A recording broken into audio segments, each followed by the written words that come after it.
Welcome to What's Up Kansas City. Today our very special guest is Congressman Emanuel Cleaver from Kansas City, Missouri, 5th District. Good to be with you. Hey, good morning, Congressman. How are you doing today? Mainly good. Mainly good. That's right. Well, it's a plum, pleasing pleasure to be with you this morning, and thank you very much. Well, it's good to be here. I look forward to coming home every chance I get, which is usually on the weekends. Yes, sir. So I can feel some relief, a place where I don't have to keep my back away from the wall. Right, full of piranhas. That's right. That's right. You know, I've worked with you over the years, and it's been a real pleasure when I was at Minority Contractors, and I was reflecting on some of that this morning. Life is nothing but memories and stories.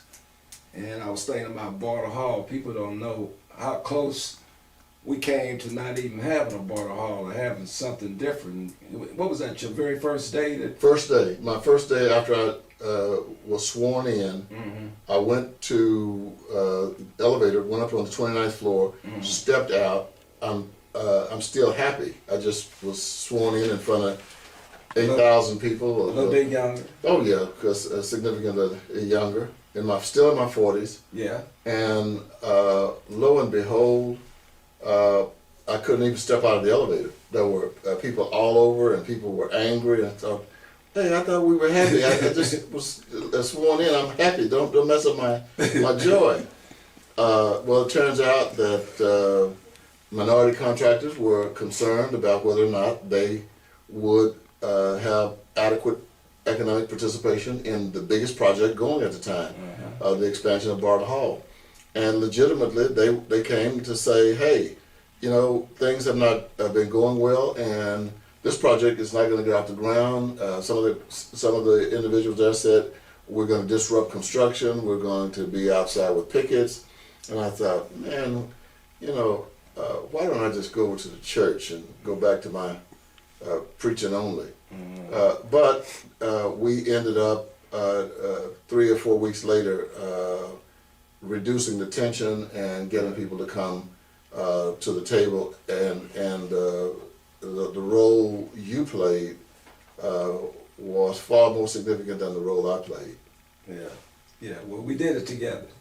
If we didn't have the same spirit, we wouldn't have been able to do it. That's probably true. Yes. Yeah. A lot of people don't know that the Fairness and Construction Board came out, and that was the piece that was put on the table. I just told the mayor, Mayor Sly James, and the city manager in a meeting on Tuesday, where we were discussing the $500 million bond issue that just was approved by the voters. And I took a coalition of brown and black leaders there to talk about how we were going to participate in the economics. And at the beginning of that meeting, I laid out what I just mentioned here on camera about what happened, and the fact that the Fairness and Construction Board was born then, and both sides, contractors and minorities, agreed on Mayor Charles Wheeler to be the first chair, and then we started the process of this group, the Fairness and Construction Board, deciding on what percentage of minority participation we would have in each city project. It's probably the least known but most significant thing that has been done with regard to minority participation in city contracts.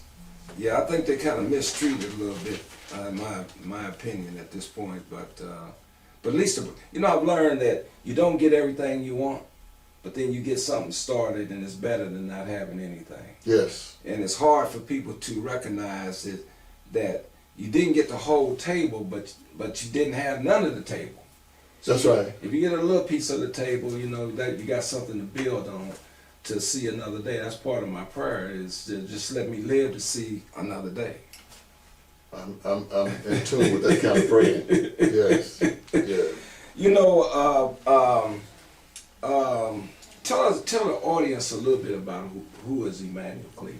Well, I was born in a little place called Waxahachie. It's about 25 minutes from downtown Dallas. That's right. I lived in a shack with my mother, father, and 3 sisters. I never lived in a house with running water or electricity until I was almost 8 years old. Okay. My grandmother lived next door. The shacks are still there. I've taken my children there to show them where they from which they were generated. And I have a picture of the shack hanging on my wall in my office in Washington, D.C., so that whenever I sit at my desk, I can see that shack. And people will come in, and most people are nervous about asking what that shack is. And eventually people will say, well, now what is the significance of that? And I'd say, I want to remember every day the poverty, the pain, the exclusion that I grew up experiencing. And I want that to dictate how I function as a member of Congress. And so any issue dealing with the poor, the ignored, the wounded, the minorities, I've been the leader on, which is I think why my colleagues unanimously voted me to become the chair of the Congressional Black Caucus. Okay. It's a result of that shack. I mean, there's no separation between that shack and my chairmanship of the CBC, and there is no disconnect between that shack and the Fairness and Construction Board, the disparity study we did when I was mayor, which cost about $400,000. The pain I went through to try to do 18th and Vine or Brush Creek, which the most of which runs on the east side of Troost, or the new community centers, or the rebuilding of 63rd Street, and the list goes on and on and on. That's all connected to that shack. To that shack. You know, I don't believe, so I'm 62 now, and I don't believe that there's been any other minority participation on construction projects like we had when you were mayor. Well, we had. I haven't seen any other. I mean, if you take the swipe from the zoo downtown, we had a lot of participation, and a lot of people got a chance to participate in primary roles. Yes. Not just construction. That's right. Not just construction. It's a lot of people who benefited through the process, and we're not seeing much of that now. Well, and we don't have the same type of capital improvements going on. Right. We don't have capital improvements going on at a significant level. However, people probably don't know, and I understand, on the reconstruction of 18th and Vine, we had 50% minority participation with Courtney Day, run by Elbert Harris. 50%. We're talking about a $30 million project, and 15 million of it went to Courtney Day. And I was very pleased to have said at the beginning we wanted 50%. I didn't think we were going to get it. I thought we'd end up in a big fight, but we were able to do it. And I think Courtney Day did very well. The company, I think, is no longer open, but it's not out of business because they went broke. Right. That's right. That's everything. Let's say mindsets. Yes. Let's say mindsets. You know, I know you are a congressional leader and been in D.C. how many years now? 8. 8 years.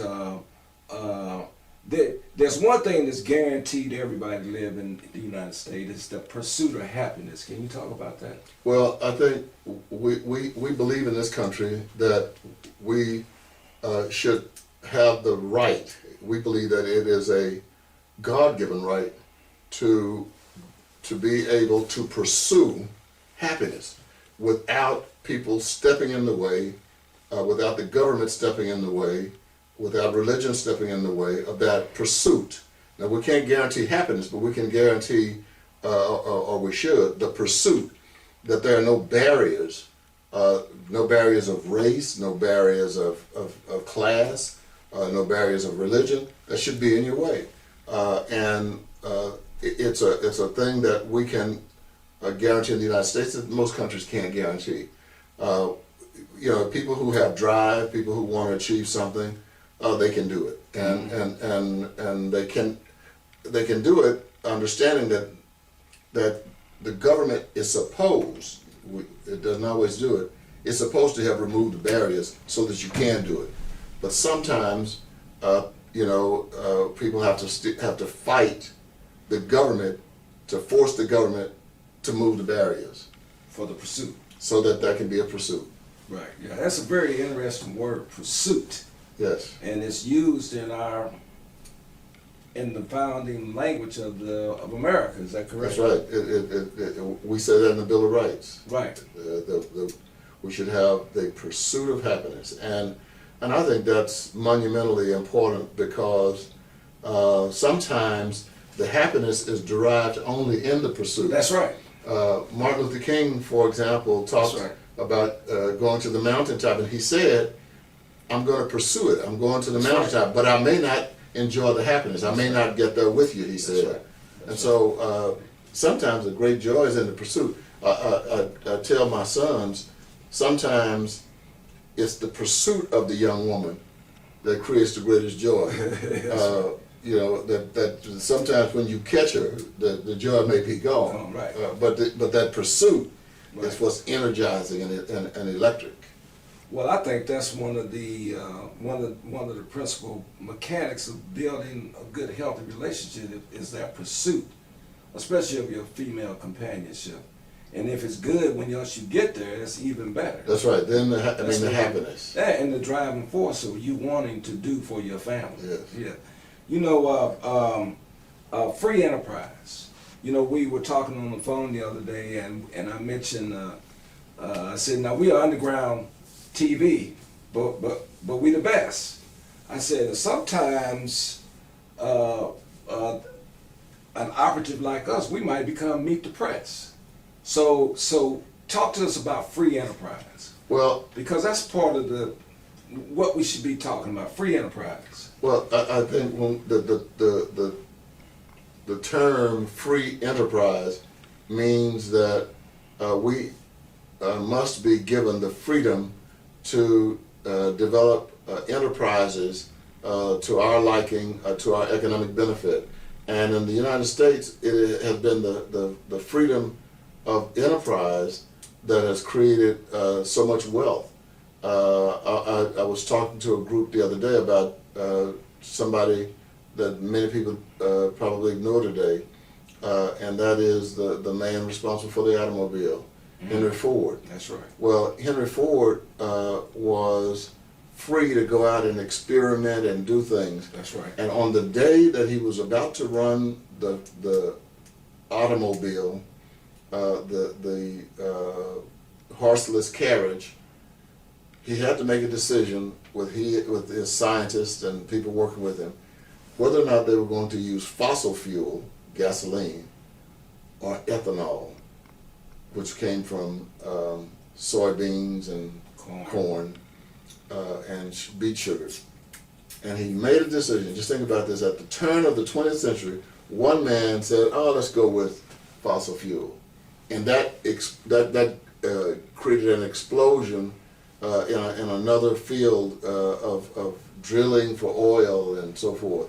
It all started with Gerald Ford. With Henry Ford, and so when people saw what Henry Ford did, then they went out and began the free enterprise system, and that's what America's been built on. And the telephones we use every day, all of this is a result of free enterprise. People have the freedom to go out and come up with ideas.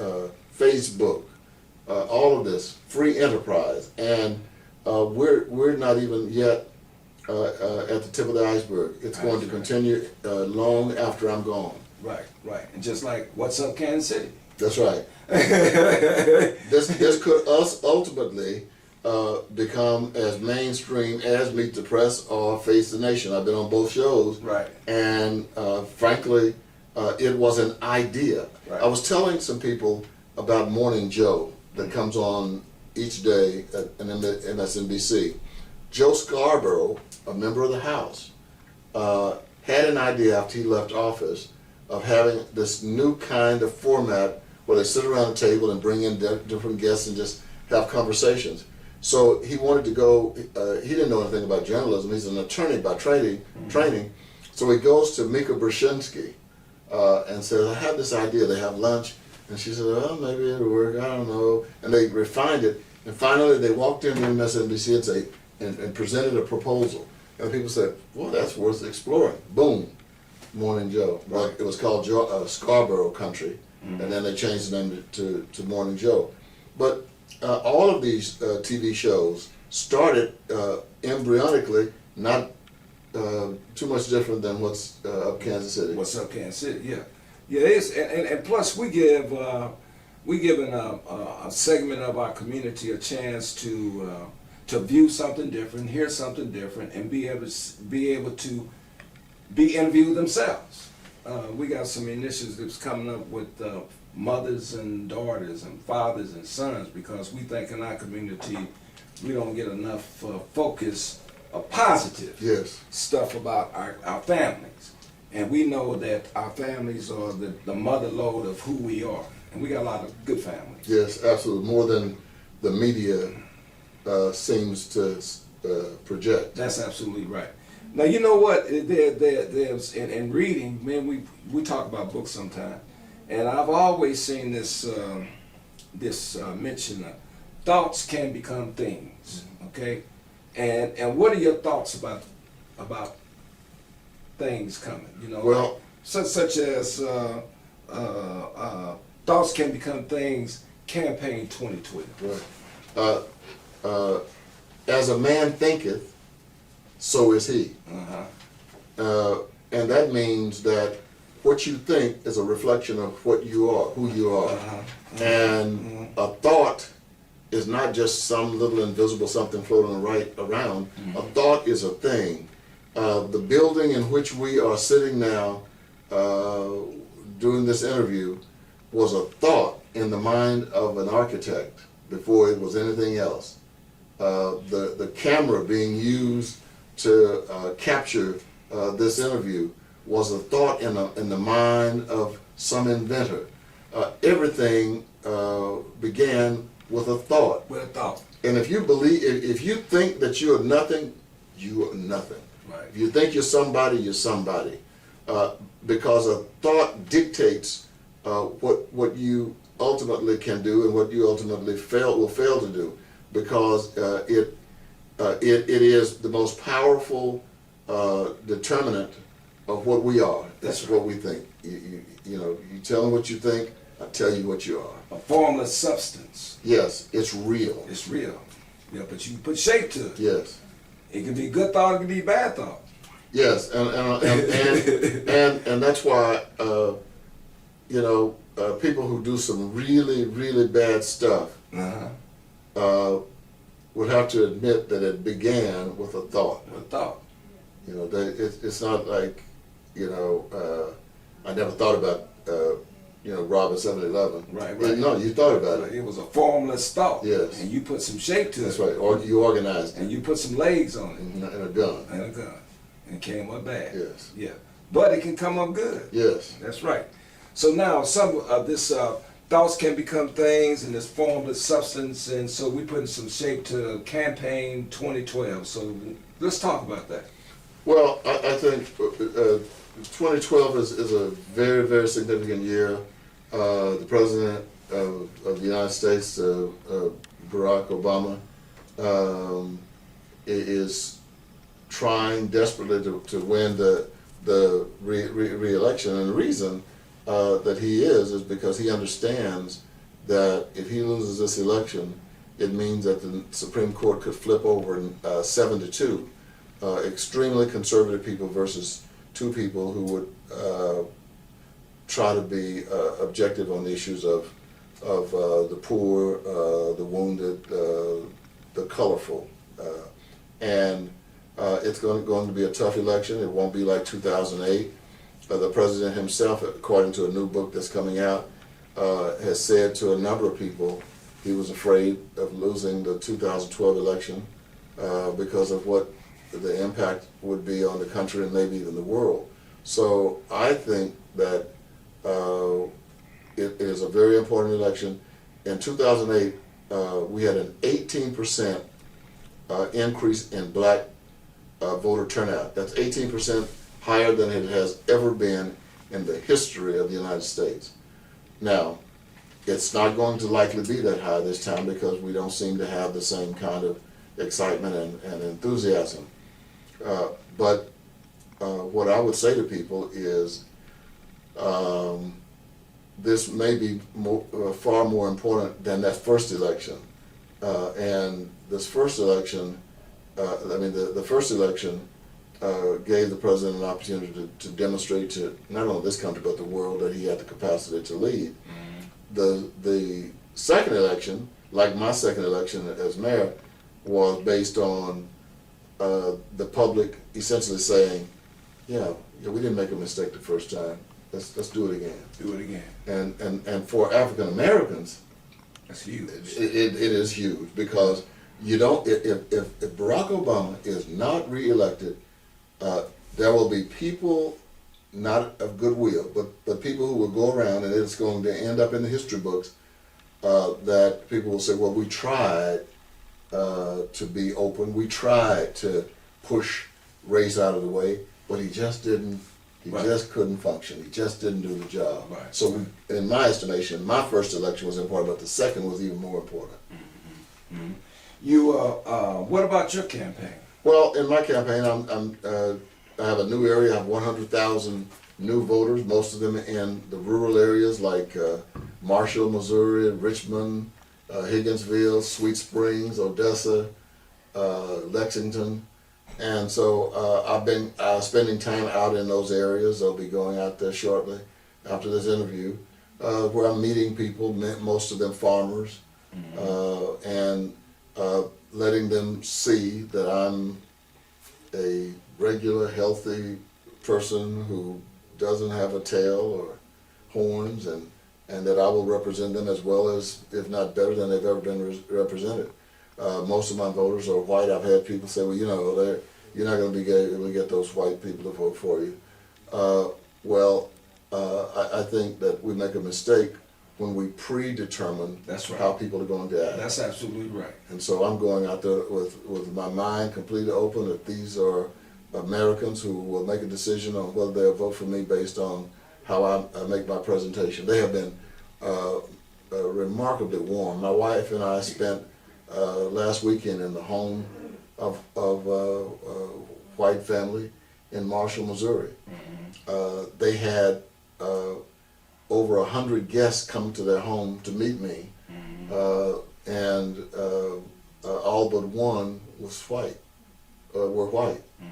And so I think black people should not make that mistake. Well, I'm not going to go apply for this job because the white people may not accept me. I'm not going to try to get this contract because the white people. And I think that's a mistake. It's a terrible mistake, and I don't intend to make it in my campaign for re-election. Well, I need to get you in my business on the ViSalus team because that's what we believe. Because you just don't know. The ones who you think won't, and the ones who you think won't will. Absolutely. You know what I mean? You got Yes. and it starts with asking. I think they talk about that in Matthews, right? Yes. Yeah. You got Asking you shall receive. Yeah, you gotta ask. And I think a lot of us make a mistake by not asking or not being bold enough to give a power Yes. suggestion of asking. I believe in asking. Well, I think that's the reason President Obama was elected. Right. I mean, because it was a bold step. He said, "Hey, here I am. I want to be the president of the United States." Right. And I said, "What? No, not me. I want to be the president of the United States." It's me. It starts out with an ask. With an ask, yeah. I think a lot of our deficiencies in our community is on prejudgments. Yes. And Yes. you don't never, because you don't know.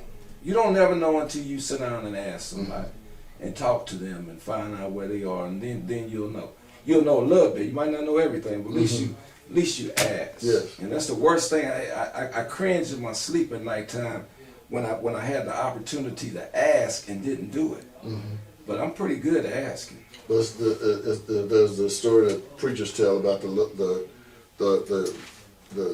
young man who goes out and tries to get the car started. He's got an old car, and so he's out for 2 or 3 hours trying to get the car started. And his father, for the last hour, sitting on the porch watching him. And then finally the son comes over and he said, Daddy, I just tried to get this old car started, and you saw me out here working. And he said, I've done everything I could do. And the father said, no, you haven't. And he said, yes, I have. He said, I tried everything. I tried the solenoid, I changed the battery, blah, blah, blah. And the father said, no, you still didn't do everything. And so he said, well, what shouldn't I have done? So you should have asked me. That's right. Then the father gets up and goes over and starts the car. Car starts right up. Yes. Or he does some little tricky thing. Yeah, that's right. Ask. You gotta ask. My Aunt Francine says, God has brought us a mighty, mighty, mighty, mighty long way. That's one of them old ones, isn't it? Yes, that's the old church. Yeah, sitting on the front porch. It's still a little cool outdoors. Like, good morning, glory. Yeah. And and the Lord has brought us a mighty, mighty, mighty long ways in the morning. Early in the morning, sitting on the porch, Yeah. the dust on the road, a little bit of dust, little footprints from the rabbits and squirrels and stuff, So it's still a little dusty right now, but it's going to get a little hard and hot, right? Yes.